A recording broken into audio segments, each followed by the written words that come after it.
Hello everyone, welcome back. So हमने अपने previous lecture में कवर किया था फोटोसिंथेसिस इन हायर प्लांट्स का लेक्चर नंबर फर्स्ट, जिसमें हमने कवर किया था कुछ डिस्कवरीज, यानी कैसे फोटोसिंथेसिस के लिए या फोटोसिंथेसिस के एविडेंसेस को दिखाने के लिए कि फोटोसिंथेसिस प्लांट्स में हो रही है या नहीं हो रही, उसके लिए हमारे कुछ साइंटिस्ट ने कुछ एविडेंस दिए, जैसे ऑक्सीजन का प्रोडक्शन या फिर ग्लूकोज का फॉर्मेशन होना और स्टार्च के फॉर्म में उसका स्टोरेज होना, और साथ ही साथ जो ऑक्सीजन है वो कहाँ से आ रही है, उसका सोर्स क्या है। ये सारे एविडेंस हमने कहाँ देखे? ये हमने देखे अपने फोटोसिंथेसिस की डिस्कवरीज में। अभी के लिए फिर हम देखेंगे कि कैसे फोटोसिंथेसिस कहाँ पर हो रही है, कौन कौन से पिगमेंट्स इन्वॉल्व है, यानी कौन कौन से वो मॉलिक्यूल्स इन्वॉल्व है जो फोटोसिंथेसिस के फंक्शन के लिए रिस्पॉन्सिबल है।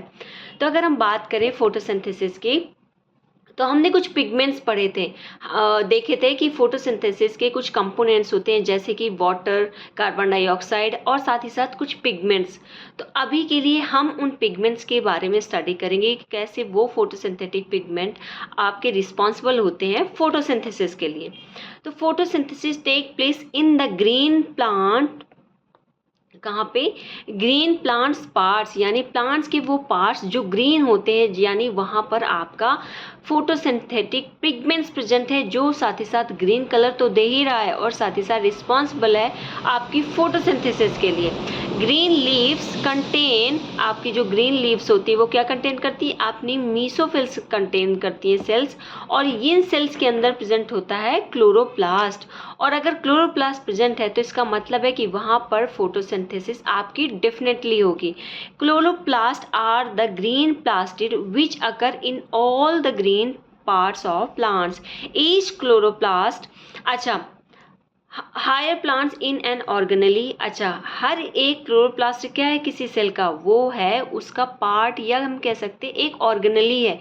जैसे हमारी बॉडी के डिफरेंट पार्ट्स होते हैं, हमारे लेग्स, हैंड और डिफरेंट बॉडी ऑर्गन्स हो गए, वैसे ही अगर हम किसी सेल में जाकर बात करें तो किसी सेल में जैसे बहुत सारे ऑर्गेनेलीज होते हैं, आपके endoplasmic reticulum, Golgi body, mitochondria, वैसे ही आपकी प्लांट के केस में आपका क्लोरोप्लास्ट भी सेल का एक ऑर्गेनेली है।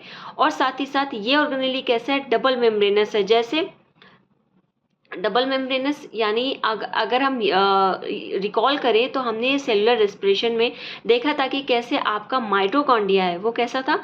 माइटोकॉन्ड्रिया आपका डबल मेम्ब्रेनस था, यानी माइटोकॉन्ड्रिया में आपकी डबल मेम्ब्रेन पाई जाती थी। वैसे ही यहाँ पर आपका जो क्लोरोप्लास्ट है, तो क्लोरोप्लास्ट भी आपका कैसा है? क्लोरोप्लास्ट भी डबल मेम्ब्रेनस है, यानी उसमें एक बाहर से आउटर मेम्ब्रेन प्रेजेंट होगी, साथ ही साथ इनर मेम्ब्रेन प्रेजेंट होगी, और आउटर और इनर दोनों लेयर के बीच में एक स्पेस प्रेजेंट होगा। उस स्पेस को हम बोलेंगे इंटर मेम्ब्रेनस स्पेस। अच्छा, दो मेम्ब्रेन प्रेजेंट है तो कहीं ना कहीं ये क्लोरोप्लास्ट को सिलेक्टिवली परमेबल बनाती है, यानी एक तरह से हम कह सकते हैं बैरियर प्रोवाइड कराएंगे, यानी वहाँ पर केवल सिलेक्टिव मॉलिक्यूल ही क्लोरोप्लास्ट से अंदर जा सकेंगे और कुछ सिलेक्टिव मॉलिक्यूल ही क्लोरोप्लास्ट से बाहर जा सकेंगे। फॉर एग्जांपल के लिए आपका मैग्नीशियम, पोटेशियम या कैल्शियम, जिन चीज़ों की भी रिक्वायरमेंट है आपके क्लोरोप्लास्ट के फंक्शन के लिए, केवल वही स्पेसिफिक चीज़ें ही क्लोरोप्लास्ट के अंदर इंटर कर पाएंगी। फिर अगर हम डायग्रामेटिक रिप्रेजेंटेशन की बात करें क्लोरोप्लास्ट के, तो क्लोरोप्लास्ट हमने देखा कि क्या है? ए टाइप ऑफ क्लोरोप्लास्टिड है, ए टाइप ऑफ प्लास्टिड है, यानी एक तरह का टाइप है प्लास्टिड का। साथ ही साथ ये क्या करता है? अपनी लाइट एनर्जी को कन्वर्ट करता है केमिकल एनर्जी, यानी हमारी जो लाइट एनर्जी में हमारी जो कार्बन डाइऑक्साइड और वाटर मॉलिक्यूल मिलकर अपना किसी ग्लूकोज का फॉर्मेशन कर रहे हैं, यानी किसका फॉर्मेशन कर रहे हैं? किसी केमिकल एनर्जी का फॉर्मेशन कर रहे थे। अब ये सब हो रहा है, ये हमने देख लिया कि फूड का फॉर्मेशन हो रहा है, यानी लाइट एनर्जी कैप्चर हो रही है, और ये लाइट एनर्जी केमिकल एनर्जी में कन्वर्ट हो रही है, यानी किसी भी तरह से फूड का फॉर्मेशन हो रहा है। अब ये लाइट एनर्जी कैप्चर कैसे होगी? ये हमें पता चल गया कि ये जो फूड बनने का प्रोसेस है ये क्लोरोप्लास्ट के अंदर हो रहा है, लेकिन ये क्लोरोप्लास्ट के अंदर किसकी हेल्प से हो रहा है? कोई तो होगा जो लाइट को कैप्चर करने का काम करेगा। तो यहाँ पर कुछ पिगमेंट्स आते हैं, छोटे छोटे मॉलिक्यूल्स हैं, जैसे जिनको हम क्या बोलते हैं? जिनको हम बोलते हैं फोटोसिंथेटिक पिगमेंट। अब ये पिगमेंट क्या काम करते हैं? ये पिगमेंट्स सनलाइट को कैप्चर करते हैं और ये पिगमेंट उस लाइट को ट्रांसफ़र करते हैं एक तरह के फोटो सिस्टम में, जिसको हम बोलते हैं photo system first and photo system second. अब यहाँ पर ये जो रिएक्शन होगी लाइट को कैप्चर करके फूड को बनाने की, ये रिएक्शन दो पार्ट में होगी और ये दोनों ही रिएक्शन कहाँ पे होंगी? ये दोनों ही रिएक्शन आपकी होंगी क्लोरोप्लास्ट में। अब इन दोनों रिएक्शन को हम क्या बोलेंगे? इन दोनों रिएक्शन को बोलेंगे लाइट रिएक्शन और डार्क रिएक्शन। यानी लाइट रिएक्शन को हम बोलेंगे फोटोकेमिकल, क्योंकि यहाँ पर लाइट से केमिकल एनर्जी का फॉर्मेशन होता है, और दूसरी रिएक्शन को हम बोलेंगे डार्क रिएक्शन। अब ये दोनों कहाँ होंगी? क्लोरोप्लास्ट में होंगी। अब देखेंगे आगे कि कैसे क्लोरोप्लास्ट में ये पिगमेंट लाइट रिएक्शन और डार्क रिएक्शन के फंक्शन के लिए रिस्पॉन्सिबल हैं। अब देखो, ये हमने देखा एक ग्रीन लीव्स है। अब ग्रीन लीव्स में हमने पढ़ा कि क्या प्रेजेंट होती है? आपकी मीसोफिल्स प्रेजेंट होती है, मीसोफिल सेल्स की लेयर प्रेजेंट होती है। ये हमारी बाहर की लेयर हो गई। अगर हम एक छोटे से सेक्शन की बात करें किसी लीफ के, तो ये आउटर कवरिंग हो गई। आउटर कवरिंग को हम क्या बोलते हैं? क्यूटिकल। ये कैसी कवरिंग होती है? एक वैक्सी क्यूटिकल होती है। यानी ये साथ ही साथ आपके एक्सेस हीट में आपके वाटर लॉस को, प्लांट के केस में वाटर लॉस को बचाती है, यानी ट्रांसपिरेशन की रेट को कंट्रोल करती है। और फिर आता है आपका अपर इपिडर्मिस, यानी जो सबसे ऊपर की इपिडर्मिस होगी उसको हम क्या बोलेंगे? अपर इपिडर्मिस। और ये सबसे बॉटम में जो प्रेजेंट होगी उसको हम क्या बोलेंगे? Lower epidermis. अब इस लोअर एपिडर्मिस में कहीं ना कहीं आपके स्टोमेटा भी प्रेजेंट होंगे, और ये स्टोमेटा किसके लिए रिस्पॉन्सिबल है? गैसियस एक्सचेंज के लिए रिस्पॉन्सिबल होंगे। ये अभी हम किसकी बात कर रहे हैं? हम ये अभी लीफ की थोड़ी सी एनाटॉमी के बारे में बात कर रहे हैं। गैसेस एक्सचेंज में क्या? यानी आपका ऑक्सीजन बाहर रिलीज होना और कार्बन डाइऑक्साइड का इंटर करना किसके अंदर? प्लांट की सेल्स के अंदर। अब यहाँ पे कौन सी सेल्स प्रेजेंट है? यहाँ पे आपकी मीसोफिल्स प्रेजेंट है, और दो टाइप ऑफ मीसोसेल्स प्रेजेंट है। एक को हम बोलते हैं पैलिसेड, दूसरी को बोलते हैं स्पॉन्जी मीसोफिल्स। पैलिसेड मीसोफिल्स कैसी होती हैं? ये कॉम्पैक्टली अरेंज्ड हैं। साथ ही साथ जो स्पॉन्जी मीसोफिल सेल्स हैं, इनके बीच बीच में एयर स्पेस, यानी एयर की कुछ कैविटीज प्रेजेंट है, यानी एयर प्रेजेंट है। यानी ये सेल्स अल्टरनेटली अरेंज है, इनके बीच बीच में छोटा छोटा स्पेस प्रेजेंट है, और उस स्पेस में क्या प्रेजेंट है? एयर प्रेजेंट है, यानी एक तरह का एयर का स्पेस प्रेजेंट है। इसीलिए उनको हम बोलते हैं स्पॉन्जी मीसोफिल सेल्स। अब इन सभी मीसोफिल सेल्स को अगर आप सही से देखो तो इन मीसोफिल सेल्स के अंदर क्या प्रेजेंट है? आपका प्रेजेंट है यहाँ पर क्लोरोप्लास्ट। क्या प्रेजेंट है? आपका क्लोरोप्लास्ट प्रेजेंट है। क्लोरोप्लास्ट तो प्रेजेंट है, साथ ही साथ यहाँ पर क्या प्रेजेंट है? न्यूक्लियस प्रेजेंट है। न्यूक्लियस प्रेजेंट है, और न्यूक्लियस के अलावा यहाँ पर क्या प्रेजेंट है?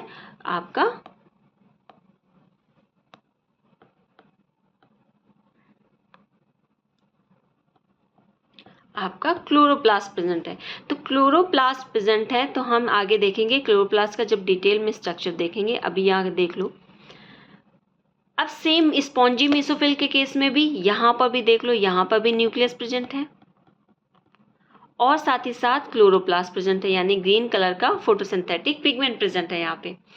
तो अब अगर हम डिटेल में एक मेसोफिल सेल को उठाएं, यानी सिंगल मेसोफिल सेल्स को उठाएं, तो यहाँ पर हम देख रहे हैं बहुत सारे आपके क्या प्रेजेंट है? क्लोरोप्लास्ट प्रेजेंट है। क्लोरोप्लास्ट क्या हुआ? यानी इस मेसोफिल सेल्स का एक ऑर्गेनेली हो गया, यानी एक उस सेल का बॉडी पार्ट हो गया, यानी एक उसका ऑर्गन हो गया आपका क्लोरोप्लास्ट। अब इस क्लोरोप्लास्ट को हम डिटेल में देखेंगे। अब देखो इस क्लोरोप्लास्ट में क्या क्या प्रेजेंट है। इस क्लोरोप्लास्ट में यहाँ पर प्रेजेंट है अपना, एक तो हो गई अगर आउटर मेम्ब्रेन की बात करें, यानी लेयर की बात करें, हमने पढ़ा था कि ये कैसा है? डबल मेम्ब्रेनस है। तो इसमें आउटर मेम्ब्रेन भी प्रेजेंट है, इनर मेम्ब्रेन भी प्रेजेंट है, और बीच में इन दोनों मेम्ब्रेन के प्रेजेंट है इंटर मेम्ब्रेनस स्पेस। और साथ ही साथ इस क्लोरोप्लास्ट के अंदर प्रेजेंट है अपना थैलाकॉइड। हम क्लास 6 से पढ़ते आ रहे हैं कि क्लोरोप्लास्ट के अंदर क्या प्रेजेंट होता है? थैलाकॉइड प्रेजेंट होता है। थैलाकॉइड एक तरह से अगर सिंगल यूनिट है किसकी? ग्रैनो की। अगर इसकी सिंगल यूनिट की बात करें तो ये क्या है? हमारा थैलाकॉइड है, और यहीं पर आपकी जो फोटोसिंथेसिस की लाइट रिएक्शन होगी वो यहीं पर परफॉर्म होती है। फिर हम देखेंगे कि अगर इसी थैलाकॉइड को कलेक्टिवली इकट्ठा कर दिया जाए, कॉइन्स के फॉर्म में ये थैलाकॉइड प्रेजेंट है और बहुत सारे कॉइन यानी स्टैक के फॉर्म में अगर हम एक जगह अरेंज कर दें तो इसको हम क्या बोलते हैं, ग्रैना या फिर ग्रैनम बोलते हैं। ये क्या है, थैलाकॉइड का स्टैक है जिसको हम बोलते हैं ग्रैना। और ये बाहर की जो लेयर है वो थैलाकॉइड मेम्ब्रेन है, और थैलाकॉइड के जो अंदर यानी इस कॉइन के अंदर का स्पेस है इसको हम बोलेंगे थैलाकॉइड ल्यूमेन, और यहीं पर आपकी लाइट रिएक्शन परफॉर्म होगी, वो हम आगे डिटेल में देखेंगे। फिर अब ये बहुत सारा थैलाकॉइड प्रेजेंट है यहाँ पर, और इस थैलाकॉइड के बीच बीच में कुछ स्पेस प्रेजेंट है, उस स्पेस को हम बोलेंगे स्ट्रोमा।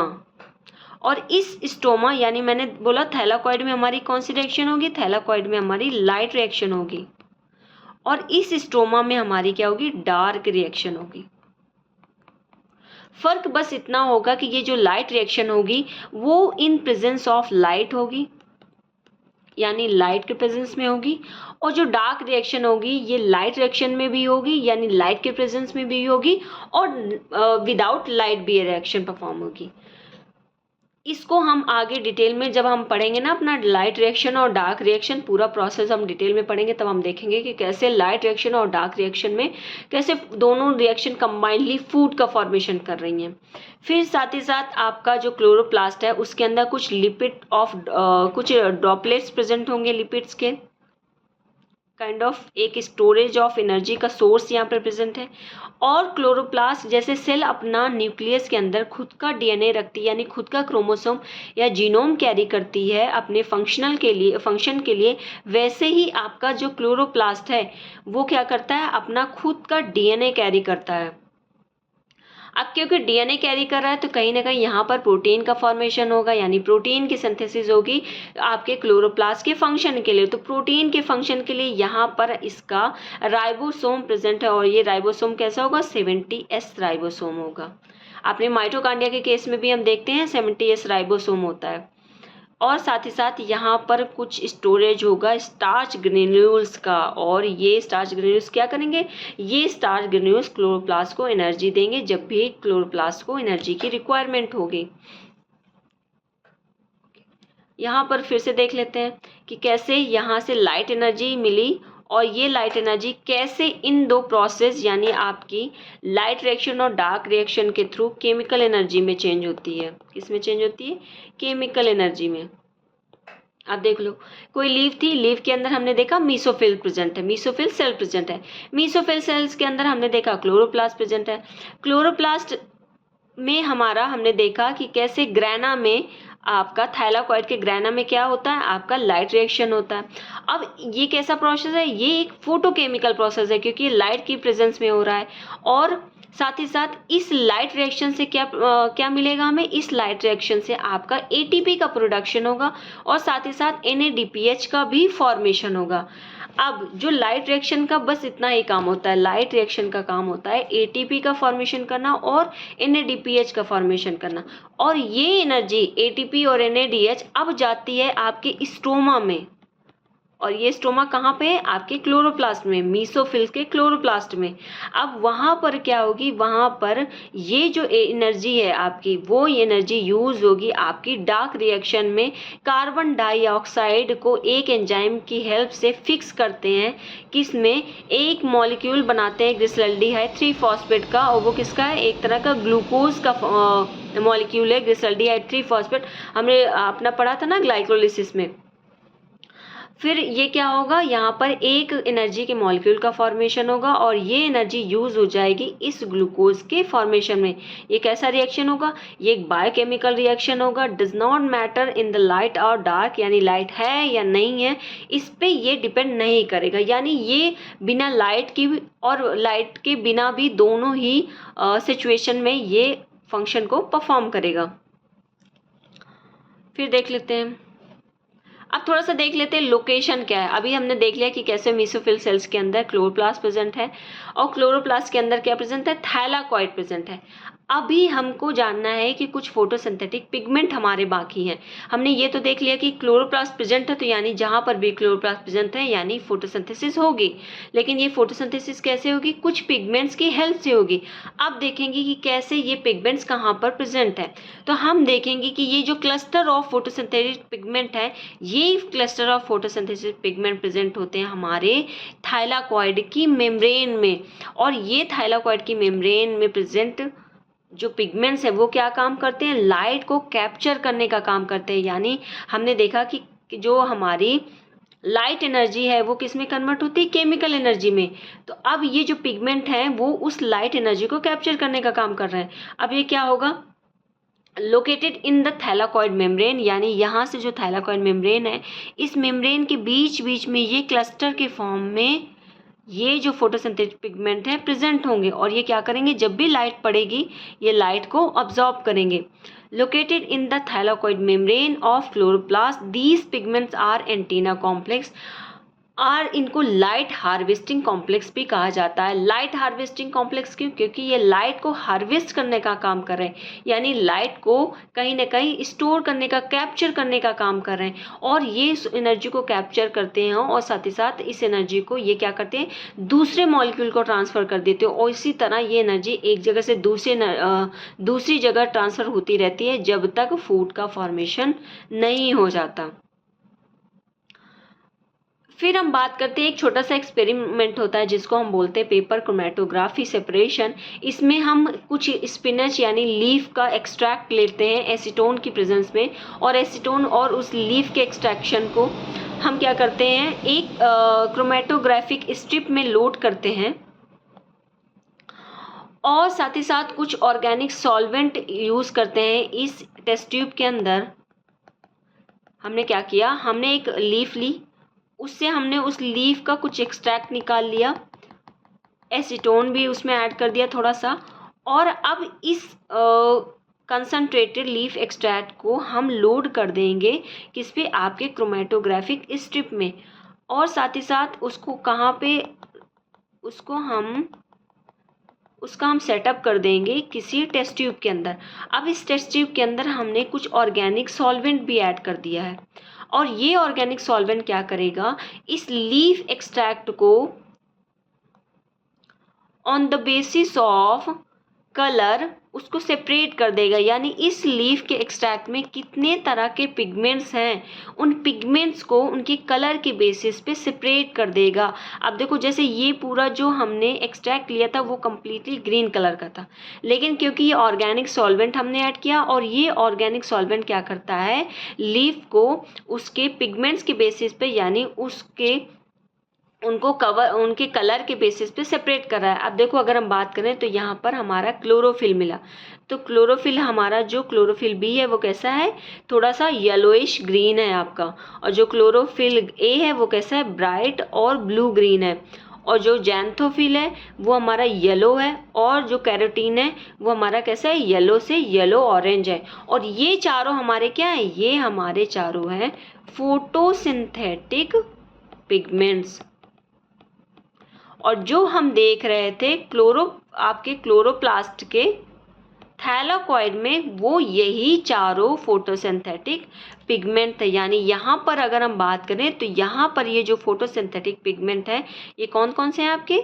ये आपके हो गए क्लोरोफिल। क्लोरोफिल में आपका A B C D सभी आ गए, और साथ ही साथ फिर आपके आ गया कैरोटिनॉइड्स और ज़ैंथोफिल।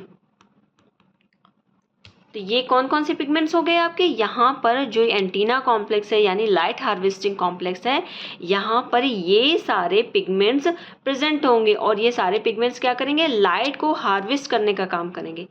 अब थोड़ा सा डिटेल में देख लेते हैं वन बाय वन कि कैसे एक एक पिगमेंट का क्या क्या स्ट्रक्चर है और कैसे कैसे वो इन्वॉल्वमेंट अपना शो कर रहा है फोटोसिंथेसिस में। तो अगर हम बात करें क्लोरोफिल की बात करें तो क्लोरोफिल में हमारे बहुत तरह के पिगमेंट्स होते हैं। इसमें basically 5 type of chlorophyll pigments की हम स्टडी करते हैं, जिसमें आता है हमारा क्लोरोफिल ए जो हमारा हायर प्लांट्स और कुछ साइनोबैक्टीरिया में प्रेजेंट होता है। फिर हमारा आता है क्लोरोफिल बी जो कुछ ग्रीन एल्गी और कुछ प्लांट्स में प्रेजेंट होता है। फिर हमारा आता है क्लोरोफिल सी जो मरीन एल्गी और आपका डाइटम्स और डिनोफ्लैजिलेट्स में पाया जाता है। फिर हमारा आता है क्लोरोफिल डी जो हमारा रेड एल्गी और साइनोबैक्टीरिया में पाया जाता है। फिर हमारा आता है क्लोरोफिल ई जो रेयर आपका एल्गी है वो गोल्डन एल्गी के फॉर्म में पाया जाता है। लेकिन अभी के लिए क्योंकि हम स्टडी कर रहे हैं फोटोसिंथेसिस इन हायर प्लांट्स, तो इसकी स्टडी में हम बेसिकली दो फोटोसिंथेटिक पिगमेंट क्लोरोफिल ए और बी को मेजरली स्टडी करेंगे। तो क्लोरोफिल मॉलिक्यूल की अगर हम बात करें तो इसका जो फॉर्मेशन होता है उसमें दो ग्रुप होते हैं, एक होता है हेड और दूसरा होता है टेल। क्लोरोफिल लोकेटेड कहाँ पर होगा? हमने अभी देख लिया कि ये आपकी थाइलाकॉइड की जो ग्रैना है ना, इसमें हमने देखा जो थैलाकॉइड का ये स्टैक था, तो यहाँ पर कुछ इस तरह से जो थैलाकॉइड की मेम्ब्रेन है वो इस मेम्ब्रेन में एम्बेडेड होते हैं इस तरह से बीच बीच में, और लाइट को हार्वेस्ट करने का काम करते हैं। यानी जब भी लाइट पड़ती है ये लाइट को कैप्चर करते हैं, यानी लाइट को ऑब्जॉर्ब करते हैं। आप देखते हैं क्लोरोफिल, तो क्लोरोफिल में दो हेड हमने पढ़े कि क्लोरोफिल में दो पार्ट है, एक तो हो गया आपका हेड पोर्शन और दूसरा हो गया हमारा टेल पोर्शन। तो अगर हम हेड पोर्शन की बात करें तो हम उसको बोलते हैं पोरफायरिन हेड, और पोरफायरिन हेड के सेंटर में क्या प्रेजेंट है? सेंटर में प्रेजेंट है मैग्नीशियम, और साथ ही साथ इसमें 4 पायरोल रिंग्स है, pyrrole rings first, second, third and fourth, यानी 4 पायरोल रिंग मिलकर जिनमें नाइट्रोजन प्रेजेंट है, और ये नाइट्रोजन मिलकर किसको होल्ड करें? यहाँ सेंटर में प्रेजेंट मैग्नीशियम को। और साथ ही साथ यहाँ पे 4 पायरोल रिंग्स के अलावा एक और रिंग प्रेजेंट है जिसको बोलते हैं साइक्लोपेंटानॉन रिंग। क्या बोलते हैं इसको? साइक्लोपेंटानॉन रिंग। ये आपकी क्या हो गई? Pyrrole ring. फिर अगर हम बात करें इसकी पोजीशन की तो ये होगी first, second, third, fourth, fifth, six, और ये हो गई 7 और ये हो गई 8। तो इसकी 7th पोजीशन पर यहाँ पर एक बहुत ही लॉन्ग हाइड्रोकार्बन चेन प्रेजेंट होती है, और इस हाइड्रोकार्बन चेन को हम क्या बोलते हैं? इस हाइड्रोकार्बन चेन को हम बोलते हैं फाइटोल टेल। क्या बोलते हैं इसको? हम बोलते हैं फाइटोल टेल। और ये कहाँ प्रेजेंट है? यह आपकी पायरोल की 7th पोजीशन, यानी आपके 4th पायरोल की 7th पोजीशन से ये अटैच्ड होती है हाइड्रोकार्बन, और इसको हम बोलते हैं फाइटोल टेल।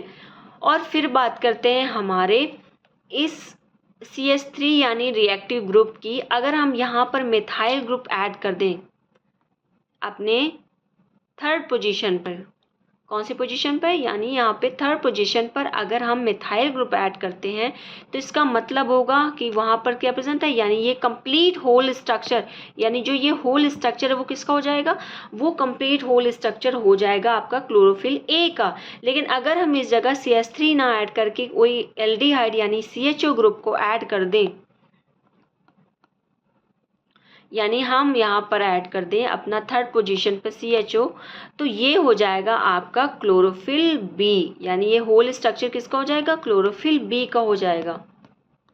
तो ये आपका एक स्ट्रक्चर हो गया किसका? हमारा पहले पिगमेंट जिसकी हम बात कर रहे हैं क्लोरोफिल फोटोसिंथेटिक पिगमेंट की। फिर हम दूसरे पिगमेंट की बात करते हैं। दूसरा हमारा पिगमेंट हो गया कैरोटिनॉइड्स। हमने देखा था कि थाइलाकॉइड मेम्ब्रेन में बहुत सारे फोटोसिंथेटिक पिगमेंट प्रेजेंट हैं जिनमें तक क्लोरोफिल। दूसरा हमारा पिगमेंट हो गया हमारा कैरोटिनॉइड। आप देख लेते हैं ये कैसा है? ये group of yellow to brown से लेके ये रेडिश के बीच का एक पिगमेंट है। यानी ये पिगमेंट कैसा है? यानी yellow, group of yellow brown to reddish pigment है विच आर एसोसिएटेड, और किससे एसोसिएटेड होगा? आपका ये एसोसिएटेड होगा क्लोरोफिल से, यानी ये क्लोरोफिल के साथ ही में प्रेजेंट होगा, और ये लिपिड सॉल्युबल है। अगर हम कैरोटिनॉइड की बात करें तो ये 2 टाइप का होगा, एक होगा कैरोटीन्स के फॉर्म में, दूसरा होगा हमारा ज़ैंथोफिल के फॉर्म में। तो अगर कैरोटीन्स की बात करें तो ये हमारा ये कैसा होगा? येलो से लेके ऑरेंज कलर के बीच का होगा, और ये कैसा होगा? सबसे मोस्ट कॉमन है कैरोटीन आपका बीटा कैरोटीन। और अगर ज़ैंथोफिल की बात करें तो ज़ैंथोफिल को हम कैरोटिनॉल भी बोलते हैं, और ये कैसा है, येलोइश ब्राउन कलर का होगा। और ये किसके केस में पाया जाएगा, आपका पेपरिका, एवोकाडो और एग यॉक के केस में। और अगर हम कैरोटीन्स की बात करें तो ये हमारा होगा टोमेटो के केस में, चिलीज़ के केस में, कैरेट के केस में, स्वीट पोटैटो और पंपकिन के केस में। तो ये कुछ पिगमेंट्स हैं, यानी आपका जैसे कैरेट के केस में आप देखते हो ना कि कैरेट आपका कैसा होता है, कैरेट थोड़ा सा आपका येलो टू ऑरेंजेस के केस में होता है, जिसमें हम बोलते हैं ना बीटा कैरोटीन पाया जाता है सबसे ज़्यादा। और तो यानी वहाँ पर कौन सा पिगमेंट प्रेजेंट है मैक्सिमम, यानी वहाँ पर आपका कैरोटीन सबसे ज़्यादा प्रेजेंट है। फिर हमारे एक थर्ड पिगमेंट की बात करते हैं जो हमारा है फाइकोबिलिन्स। और ये फाइकोबिलिन्स बेसिकली हमारा हायर प्लांट्स के केस में नहीं पाया जाता, ये हमारा पाया जाता है साइनोबैक्टीरिया के केस में, यानी हमारा ब्लू ग्रीन एल्गी और रेड एल्गी के केस में हमारा फाइकोबिलिन पाया जाता है। ये कैसा है, वाटर सॉल्युबल है, ये हाई प्लांट के केस में बिल्कुल नहीं पाया जाता। अब फाइकोबिलिन की भी बात करें तो ये दो टाइप का होगा, एक होगा फाइकोसाइनिन साइनिन और दूसरा होगा फाइकोएरिथ्रिन। आप पढ़ते हैं ना एरिथ्रोसाइट, तो इस वजह से यहाँ पर आपका जो फाइकोएथिन है वो कैसा होगा, रेड कलर का होगा। और ये किसके केस में पाया जाएगा, ये बेसिकली रेड एल्गी में पाया जाएगा। हमने पढ़ा था ना रेड एल्गी कहाँ पे पाया जा रहा था, रेड एल्गी में हमने पढ़ा था क्लोरोफिल डी भी पाया जा रहा था। और फाइकोसाइनिन आपका पाया जाएगा ब्लू ग्रीन एल्गी और साइनोबैक्टीरिया में। और ये पिगमेंट आपका प्लांट के केस में नहीं पाया जाता। फिर अगर हम बात करें in this phycobilin molecule structure there is no magnesium, यानी क्लोरोफिल की तरह इसके सेंटर में कोई भी मैग्नीशियम नहीं प्रेजेंट, ना ही कोई फाइटोल साइड चेन प्रेजेंट है और ना ही कोई आपकी टेल प्रेजेंट है। Out of these pigment chlorophyll A is the most important pigment, यानी बाकी सारे पिगमेंट्स को अगर हम जाने दें तो क्लोरोफिल ए हमारा जो सबसे क्लोरोफिल है वो कैसा है, एसेंशियल क्लोरोफिल मॉलिक्यूल है। क्लोरोफिल ए आपका कैसा है, एसेंशियल क्लोरोफिल पिगमेंट है, जो सबसे मोस्ट इम्पॉर्टेंट पिगमेंट है आपका फोटोसिंथेसिस का। एंड ऑल अदर पिगमेंट्स उनको हम क्या बोलते हैं, एसेसरी पिगमेंट्स बोलते हैं, जिसमें आपका आ गया क्लोरोफिल बी, कैरोटिनॉइड्स, ज़ैंथोफिल, और इनको हम कंपाइंडली क्या बोलते हैं, इनको हम कंपाइंडली बोलते हैं एंटीना कॉम्प्लेक्स या फिर हम बोलते हैं लाइट हार्वेस्टिंग कॉम्प्लेक्स। अब देख लो यहाँ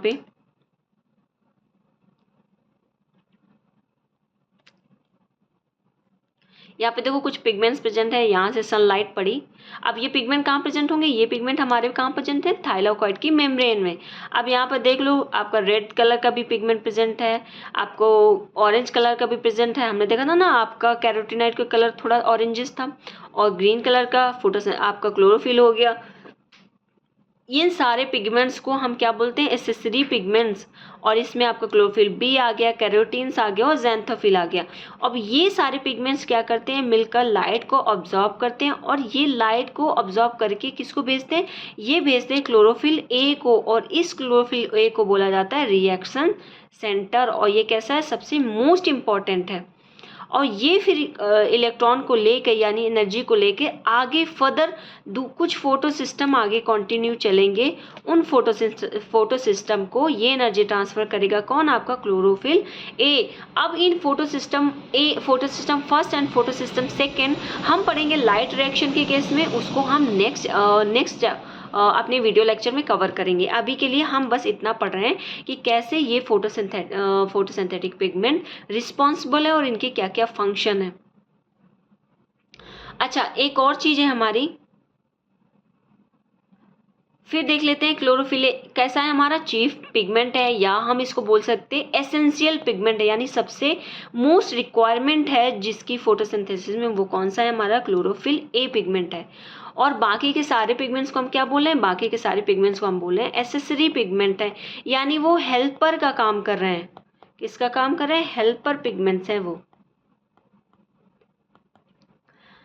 absorb maximum light at blue and red, हमने पढ़ा था ना अपना TW इंगलमैन का हमने एक एक्सपेरिमेंट पढ़ा था, क्लैडोफोरा का एक एक्सपेरिमेंट उनका हमने देखा था कि कैसे उसके केस में जो एल्गा था वो ब्लू और रेड रीजन में सबसे ज़्यादा ऑक्सीजन बबल्स का फॉर्मेशन कर रहा था। बाकी रीजन्स पे भी कर रहा था वेबग्योर के, लेकिन जो ब्लू और रेड रीजन था यानी इस वेवलेंथ पर वो सबसे मैक्सिमम ऑक्सीजन का फॉर्मेशन कर रहा था, यानी वहाँ पर मैक्सिमम एरोबिक बैक्टीरिया प्रेजेंट है, यानी वहाँ पर जो प्रोडक्शन है फोटोसिंथेसिस का, यानी जो प्रोडक्टिविटी है उस लाइट पर वो कैसी थी, हाई थी। इसीलिए हम देखते हैं जो क्लोरोफिल ए है वो मैक्सिमम आपका कहाँ पर अब्जॉर्बेंस शो करता है, वो अब्जॉर्बेंस से शो करता है आपका ब्लू एंड रेड लाइट पर।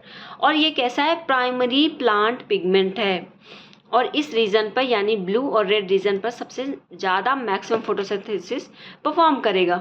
All other pigments other than chlorophyll are a called as a accessory pigment, यानी हेल्पर पिगमेंट है। अब आपका क्लोरोफिल बी हो गया, कैरोटीनॉइड के केस में हमने कैरोटीन्स पढ़ लिया और ज़ैंथोफिल पढ़ लिया।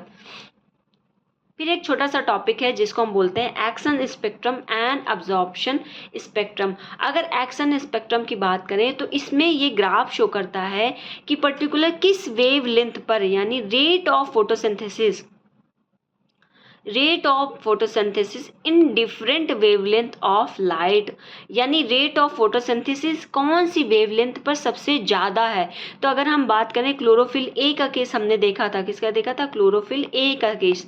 तो हमने क्लोरोफिल ए के केस में हमने देखा था कि कैसे वेबग्योर यानी वॉयलेट, यानी आपके विजुअल स्पेक्ट्रम में violet, blue, green, yellow, orange and red, तो हमने कैसे देखा था कि अपना ये ब्लू रीजन पर और रेड रीजन पर सबसे मैक्सिमम फोटोसिंथेसिस हुई थी।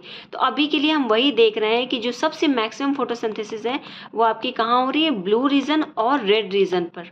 तो इसीलिए हम ये देखते हैं, इसको क्या बोलते हैं, एक graph that shows the rate of photosynthesis, यानी कहाँ पर सबसे ज़्यादा रेट ऑफ फोटोसिंथेसिस हुई है डिफरेंट वेवलेंथ पर। तो अगर हम बात करें तो 450 से लेकर यहाँ पर 650 और 700 के बीच में जो एक्शन स्पेक्ट्रा है, यानी जो रेट ऑफ फोटोसिंथेसिस है वो कैसी है, सबसे हाई है। यानी इस पर जो एक्शन स्पेक्ट्रा है बस इस बात को शो करता है कि पर्टिकुलर कौन सी वेवलेंथ पर आपकी फोटोसिंथेसिस कितनी हुई है, यानी मैक्सिमम किस पे है। तो मैक्सिमम जिस रेंज पर है, यानी मैक्सिमम जिस भी लाइट पर है उसको हम क्या बोलते हैं, उसको हम बोलते हैं आपका एक्शन स्पेक्ट्रा। और दूसरा है हमारा, एक है अब्जॉर्प्शन स्पेक्ट्रा। तो अगर अब्जॉर्प्शन स्पेक्ट्रा की बात करें तो ये एक ऐसा ग्राफ है जो शो करता है कि कौन सा पिगमेंट किस पर्टिकुलर लाइट पर, यानी किस स्पेसिफिक वेवलेंथ पर फोटोसिंथेसिस शो कर रहा है।